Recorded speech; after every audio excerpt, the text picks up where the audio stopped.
Good morning students. आज के दिन की शुरुआत करते हैं आज के इकोनॉमिक टाइम्स न्यूज़पेपर के साथ। और देखिए, पहली ही खबर बहुत इंटरेस्टिंग है। RBI working on making virtual currency reality, यानी कि जिस वर्चुअल करेंसी की बात हम क्लासरूम में कर रहे थे, यानी कि भारत का अपना डिजिटल करेंसी। बिटकॉइन की टक्कर में दुनिया के सारे देश, चाइना ने ऑलरेडी अपने यहाँ पर वर्चुअल करेंसी की, चाइना के सेंट्रल बैंक ने वर्चुअल करेंसी की शुरुआत कर दी। और अब भारत भी जो है एक पायलट टेस्ट करना चाह रहा है। India's own digital currency is a possibility in near future. Deputy governor T Ravishankar. तो ये भारत अपने डिजिटल करेंसी के दौर में, यानी कि वो पैसा जो कि हमेशा डिजिटल ही रहेगा, वो डिजिटल आपके मोबाइल में रहेगा, आपके सिस्टम में रहेगा, और उस पैसे को आप डिजिटली लेन देन करेंगे। तो डिजिटल करेंसी बनने की दौर में आईटी का दौर यहाँ पर भी शुरू हो रहा है। जोमैटो की खबर है यहाँ पर। यहाँ आप एक खबर देख रहे हैं कि फ्यूचर रिटेल सेल, एक सेकंड ये न्यूज़ में क्लियर कर दूं आपके लिए। यस, बिल्कुल क्लियर हो गई। Future retail sale was a breach of contract by Biyani. तो बिग बाजार और फ्यूचर ग्रुप के सेंट्रल मॉल और जो जितने भी फ्यूचर ग्रुप के स्टोर्स थे वो रिलायंस ने खरीदे थे, लेकिन अमेजन ने अपोज किए। बड़ी इंटरेस्टिंग कहानी है, किसी दिन मैं क्लास में सुनाऊंगा किस तरीके से रिलायंस बिग बाजार को खरीदना चाह रहा था और किस तरीके से वहां पर दिक्कतें आई। और ये हिंदुस्तान यूनिलीवर यानी वही कंपनी जो लक्स साबुन बनाती है, जो सर्फ बनाती है, जो क्लिनिक प्लस बनाती है, जिसके ऐसे सैकड़ों प्रोडक्ट्स हैं जिनका आप इस्तेमाल करते हैं। तो एचयूएल का नेट प्रॉफिट 9% बढ़ा है।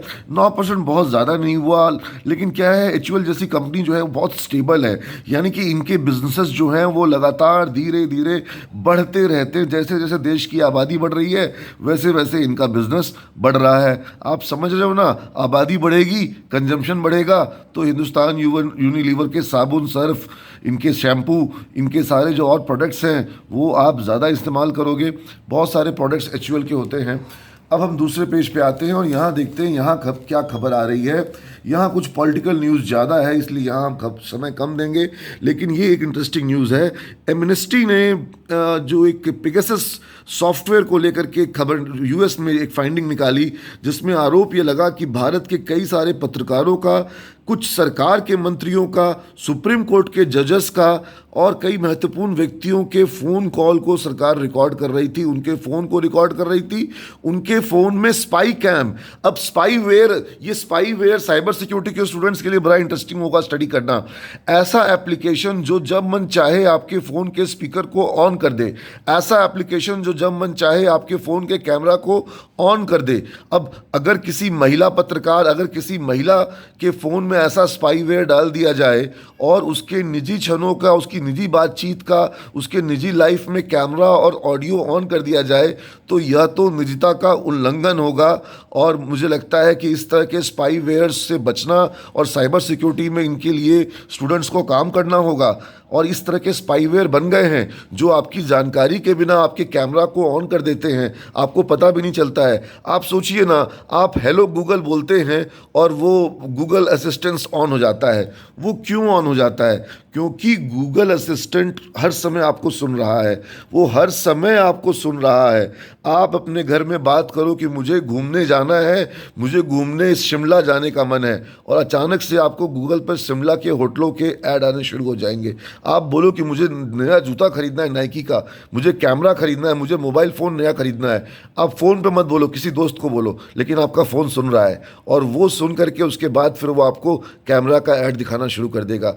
तो ये निजता का उल्लंघन का, प्राइवेसी के को ब्रीच ऑफ प्राइवेसी का मामला भी बन रहा है। और जो पेगासस का पॉलिटिकल मैटर है वो तो अपनी जगह पर है ही है, लेकिन साइबर सिक्योरिटी के बच्चों को इस पर ध्यान देना होगा, क्योंकि हम लोग सिर्फ यहाँ खबरों की बात नहीं करेंगे, हम लोग खबरों का जो एक एस्पेक्ट है उसको भी समझेंगे। Global PE fund talks to buy minority stake. तो ये भारत में अब विदेशों का जो प्राइवेट इक्विटी का पैसा है वो आ रहा है। पेप्सी और कोला, इनके सेल्स अप हो रहे हैं इंडिया में। तो ये तो मैं तो नहीं चाहता हूँ कि पेप्सी और कोला के सेल अप हो। मैं तो चाहता हूँ कि गन्ने के जूस की बिक्री बढ़े, सत्तू की बिक्री बढ़े, छाछ की बिक्री बढ़े, ताकि ये जो हमारे देसी पेय पदार्थ हैं इनके, आम के पन्ना की बिक्री बढ़े, है ना। और अरविंद ग्रुप जो कि बहुत बड़े रिटेल जाइंट हैं और डेनिम में इनका बहुत बड़ा कारोबार है, ये वी मार्ट को अपने रिटेल स्टोर्स बेच रहे हैं।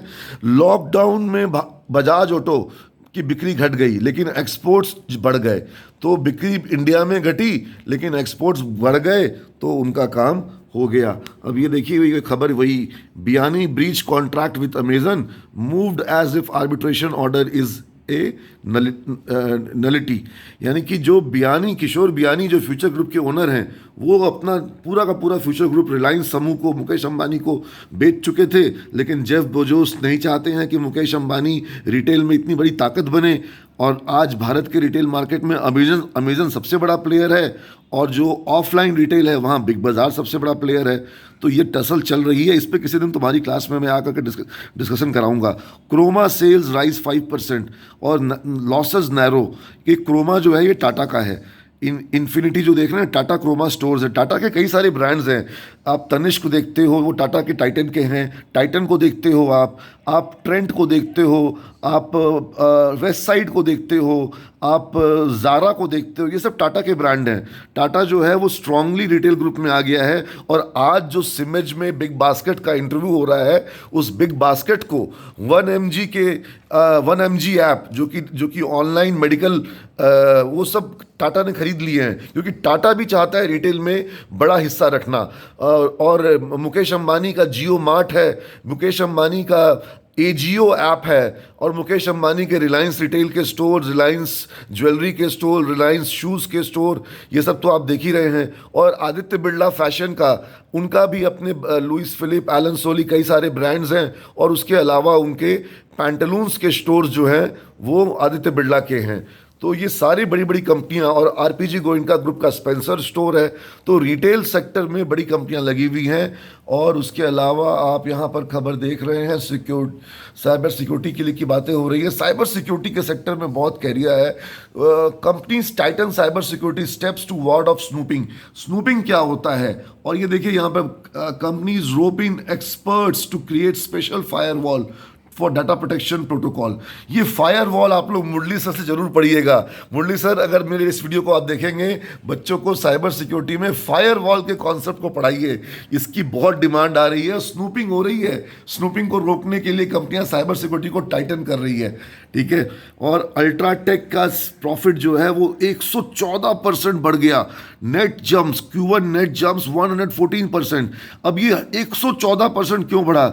देखो 114% क्यों बढ़ा, पिछले साल इसी क्वार्टर में, यानी मार्च से जून का क्वार्टर, जो पहला क्वार्टर होता है मार्च के बाद अप्रैल मई जून, पिछले साल क्या था? पिछले साल लॉकडाउन थे, और लॉकडाउन थे इसलिए बिजनेस बंद था। और इस साल 114% की बड़ी उछाल आ गई है। ये नॉर्मल नहीं है, एबनॉर्मल है। लेकिन अब ये तुम लोगों में से जो लोग नॉनवेज खाते हैं उनके लिए बुरी खबर।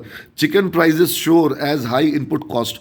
चिकन में इनपुट कॉस्ट क्या होता है? इनपुट कॉस्ट होता है वो मुर्गी दाना जो चिकन खाती है, ताकि उसका वो वेट बढ़े। और retail prices increase 35% in past 2 months, 35% बढ़ गए हैं। तो ये चिकन जो लोग खा रहे हैं, उन चिकन प्रेमियों के लिए तो अच्छी खबर नहीं है कि उसके दाम बढ़ रहे हैं। लेकिन ये देखिए, ये एक और खबर, IT searchers as Dainik Bhaskar group.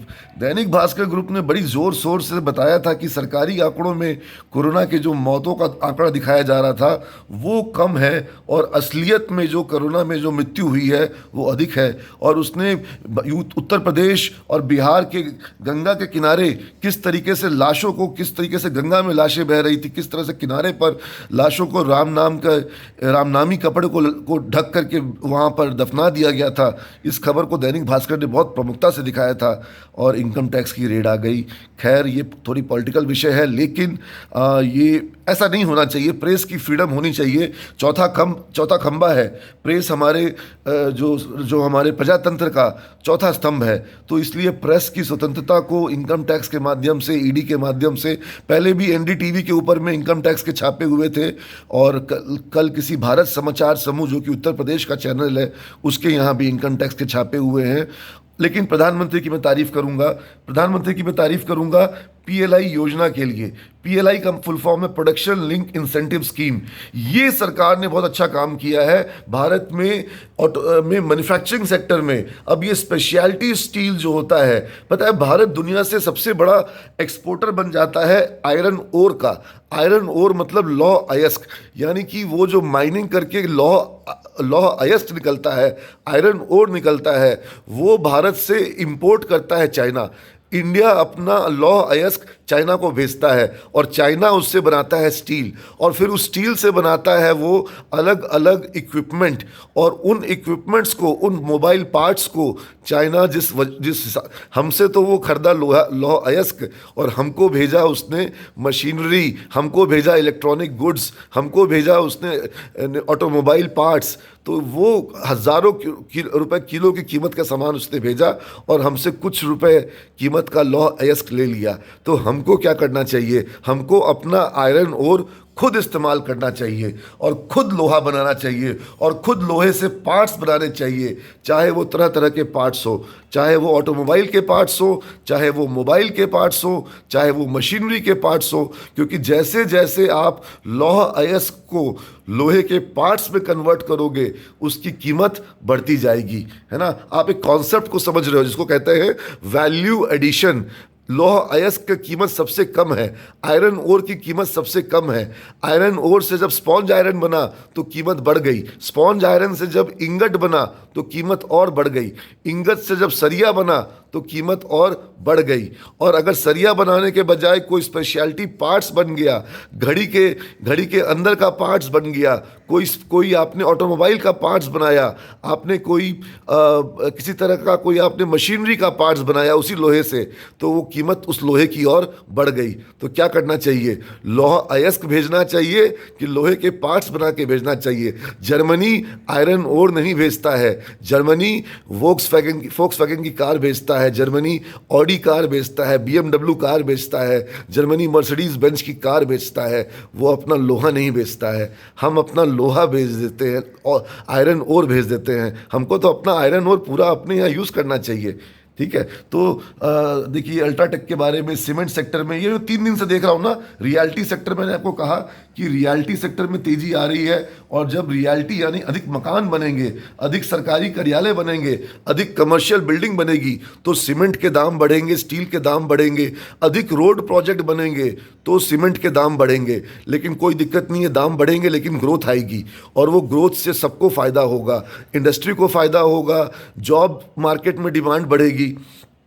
अब यहाँ पे कुछ खबरें जो हैं वो स्टॉक मार्केट से जुड़ी हुई है कि कल शेयर बाजार में तेजी थी। सेबी जो है वो एग्जामिन कर रहा है कि कॉरपोरेट बॉन्ड ईटीएफ क्या होते हैं? ईटीएफ यानी एक्सचेंज ट्रेडेड फंड।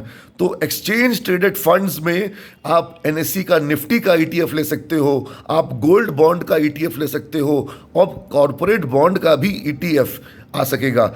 ईटीएफ आपके लिए वे पैसे को कलेक्ट करके उसका किसी एक ऐसे फंड में लगाता है जहां पर किसी फंड मैनेजर को डिसीजन मेकिंग नहीं करना हो, जहां प्रोपोर्शन, जहां रेशियो फिक्स है। जैसे निफ्टी खरीदना है तो निफ्टी में कौन कौन से स्टॉक है वो फिक्स है, और उन स्टॉक का क्या वेटेज है वो फिक्स्ड है। तो फंड मैनेजर को डिसाइड नहीं करना है कि कौन सा स्टॉक खरीदे और कितना खरीदे। लेकिन निफ्टी में से वो जो कंपनियां जो कमज़ोर हो रही हैं वो कुछ दिनों में बाहर हो जाती हैं, और जो कंपनियां मजबूत हो रही हैं, भारत की टॉप 50 कंपनी रहेगी। जो कंपनी टॉप 50 से बाहर हो रही है वो निफ्टी से बाहर हो जाएगी, और जो कंपनी टॉप 50 में आ रही है वो कंपनी निफ्टी में इन हो जाएगी। तो निफ्टी टॉप 50 ये ईटीएफ होता है। इसी तरीके से कॉरपोरेट बॉन्ड का ईटीएफ भी सोच रहे हैं ये से भी अलाउ करने का। तो अब मैं जोमैटो को बहुत ज़बरदस्त सपोर्ट मिल रहा है।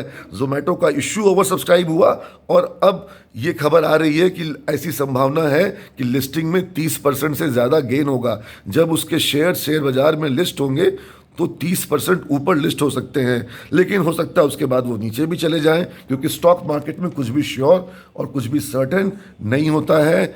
China says WHO plan to audit labs in covid origin probe arrogant. China नहीं चाहता है कि कोविड के लिए जो चाइना पे आरोप लगते हैं कि कोविड का जो कोरोना वायरस है वो चाइना के लैब में बना है, वो नहीं अलाउ करता है, दादागिरी करता है। तो ये खबर उससे रिलेटेड है। और आप Johnson and Johnson distributors unveil 26 billion deal with US states. तो ये जॉनसन एंड जॉनसन की खबर है। यहाँ हमारे इलॉन मस्क भाई साहब की खबर है कि I pump but don't dump bitcoin. ये कह रहे हैं कि मैं बिटकॉइन को बढ़ाता तो हूँ लेकिन मैं उसको डंप नहीं करता हूँ, ये ऐसा बता रहे हैं। और एक न्यूज़ मुझे लगता है बिटकॉइन की मैं मिस कर रहा हूँ, देखिए देखिए यहाँ पर ये न्यूज़, बिटकॉइन होवर्स अराउंड $32,000। एक बिटकॉइन की कीमत $32,000 हो गई है। आप 74 से गुना कर लें, आज एक 74 रुपये का $1 होता है, तो आपको एक बिटकॉइन की कीमत मालूम पड़ जाएगी। और किसी ज़माने में ये बिटकॉइन $1 क्या, ये एक सीलिंग, मतलब डॉलर के $1 में कई बिटकॉइन आ जाते, $1 में आपको 100 बिटकॉइन से ज़्यादा मिल जाते। आज वो $32,000 का एक बिटकॉइन हो गया है।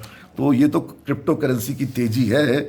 और यहाँ पे आप देखिए इन्फोसिस जो है वो हिंट कर रहा है कि staff can return to office, यानी वर्क फ्रॉम होम से धीरे धीरे वर्क फ्रॉम ऑफिस का मूवमेंट शुरू हो रहा है। टीसीएस में 70% लोग ऑफिस में आने लग गए, इन्फोसिस में 59%, विप्रो में 55%, एचसीएल में 75%, यानी कि वर्क फ्रॉम ऑफिस का नंबर शुरू हो रहा है। ये तो होना ही है।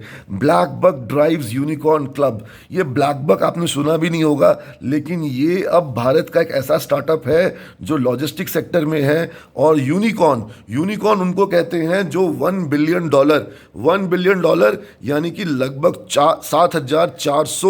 7,400 करोड़ की कंपनी। तो ये स्टार्टअप्स तो कमाल कर रहे हैं इंडिया के। इसीलिए मैं कहता हूँ स्टार्टअप के बारे में सोचो, कल को तुम लोग में से भी कोई बड़ा स्टार्टअप बनाएगा। और ये सोशल कॉमर्स, ई कॉमर्स तो सुना था तुमने, सोशल कॉमर्स क्या होता है तुम लोग आज स्टडी करोगे। सोशल कॉमर्स क्या होता है? Social commerce startups rake in $554 million this year. तो ये सोशल कॉमर्स की दिशा में पहल हो रही है। और आप अब ये देखो, एक छोटी सी खबर, छोटी नहीं मतलब महत्वपूर्ण खबर, one small step for space travel but a giant leap for space billionaire. ये स्पेस ट्रैवल एक नई चीज़ आप सुन रहे हो। जेफ बेजोस बोलते हैं कि स्पेस में ले जाऊंगा, और रिचर्ड ब्रांसन बोलते हैं स्पेस में ले जाऊंगा, और इलॉन मस्क बोलते हैं स्पेस में ले जाऊंगा। तो ये स्पेस में घूमने जाने की जो ये दौड़ शुरू हो गई है, ऐसा लगता है जैसे शिमला घूमने जा रहे हों। ठीक है। US regulator products recall ruling opposition Giants can of warm for Amazon. ये यूएस जो है ये प्रोडक्ट रिकॉल करने की एक नई रूलिंग बना रहा है कि अगर आपने प्रोडक्ट गलत दिया, declaring Amazon a distributor would append a common place tech industry defence deployance companies. तो रेगुलेटर्स जो है, रेगुलेटर्स वर्ल्ड ओवर, सिर्फ इंडिया में नहीं, इंडिया में तो अभी काम होना बाकी है, वर्ल्ड ओवर रेगुलेट करने की कोशिश कर रहे हैं। क्योंकि ये जो ई कॉमर्स जाइंट हैं, ये लोग जो हैं ये अपने नए नए तरीके से इनमें कंज्यूमर को कैसे प्रोटेक्ट किया जाए, इसलिए रेगुलेशन बढ़ रहा है। और ये देखिए Google rolling out backup by Google one. Google one launch किया है जिसमें कोई बैकअप का स्कीम दिया जाएगा। गूगल में बहुत सारे प्रोडक्ट ऐसे डेवलप हो रहे हैं जिनके बारे में आपको पता भी नहीं है। 150 से 200 ऐसे प्रोजेक्ट हैं गूगल के जो दुनिया को बदल सकते हैं, और अभी गूगल ने उनको लॉन्च नहीं किया है। तो आप ये मान के चलो गूगल जो है ये भविष्य को देखने वाली कंपनी है। Facebook, Google, Amazon, Netflix, Tesla, ये ऐसी कंपनियां हैं जो भविष्य की दुनिया को गढ़ रही हैं। ठीक है। और यहाँ ट्विटर को लेकर भी कुछ खबर है। Twitter testing vote feature for tweets. तो ट्विटर पर वोटिंग होना, किसी इश्यू पर वोटिंग होना, इसको लेकर भी काम होगा। और Insta can auto translate text in stories now. तो ऑटोमेटिक ट्रांसलेट कर देगी। ये इंस्टा बड़ा चल रहा है। तुम लोग नौजवान लोग जो हो ज़्यादा इंस्टा पर रहते हो, और मेरा तो इंस्टा पे कभी लॉगिन भी नहीं करता हूँ। मुझे लगता है मुझे इंस्टा पे अधिक लॉगिन करनी चाहिए। अगर तुम लोग को लगता है कि मुझे इंस्टा पर पोस्ट करना चाहिए तो मुझे बताना कि और इंस्टा पर भी मुझे फ्रेंडशिप भेजना, ताकि तुम लोगों से मैं इंस्टा पर जुड़ जाऊँ। फेसबुक पर तो मैं नए लोगों से जुड़ नहीं सकता। कई साल पहले वहाँ 5,000 लोगों से जुड़ गया था, तो मैं नए बच्चों से फेसबुक पर जुड़ नहीं पाता हूँ। लेकिन इंस्टा पर मैं किसी से नहीं जुड़ा हूँ। इंस्टा पे अगर कोई फ्रेंड का सिस्टम होता होगा तो वो भेजना, मैं तुम लोगों से इंस्टा पर जुड़ जाऊँगा। और नेटफ्लिक्स तुम लोग बहुत देखते हो, नेटफ्लिक्स की क्या खबर आई है? Netflix see slowest growth in a year. अरे भाई, नेटफ्लिक्स में ग्रोथ स्लो हो रही है, लगता है कंपटीशन मिल रहा है, लगता है कई दूसरे नए OTT प्लेटफॉर्म, ठीक है, ये जो OTT प्लेटफॉर्म्स आ रहा है, इस पर भी किसी दिन तुम लोग का प्रेजेंटेशन करवाएंगे, कैसे ये OTT इंडस्ट्री जो है ये डेवलप कर रही है। Netflix cumulative quarterly paid subscriber addition worldwide, ये एक दिखाया जा रहा है कि वर्ल्ड वाइड ग्रोथ रेट क्या रहा है हर साल दर साल। और ये जो आप सबसे नीचे में लाइन देख रहे हैं 2021 का ग्रोथ रेट सबसे नीचे है, उसके ऊपर के जो ग्रोथ रेट हैं वो 2016 के हैं, 2000 वो ज़्यादा ग्रोथ था। कहीं इसकी कारण ये तो नहीं है कि ग्रोथ से ये अब स्टैग्नेशन फेज में जा रहा है? एक फेज होता है ग्रोथ का और एक फेज होता है हाइपर ग्रोथ का, और उसके बाद एक फेज आता है स्टैग्नेशन का, और स्टैग्नेशन के बाद फेज आता है स्लंप का, उसके बाद फेज आता है जिसमें कि डीग्रोथ होता है, और डीग्रोथ होने के बाद जो है डिप्रेशन आता है, और उसके बाद फिर से रिवाइवल आता है। तो ये इकोनॉमिक साइकिल की बात यहाँ पर होती है। ये किसी कंपनी के साथ होती है, ये किसी कंट्री के साथ होती है, प्रोडक्ट के साथ होती है, और पर्सन के साथ भी होती है। तुम्हारे जीवन में भी उतार चढ़ाव लगे रहेंगे। तो इसी नोट के साथ आज के अखबार की तुम लोग के संग जो मैंने ये नई सिलसिला शुरू किया है, इस वीडियो को समाप्त करता हूँ। Best of luck to you, do your best and God bless you.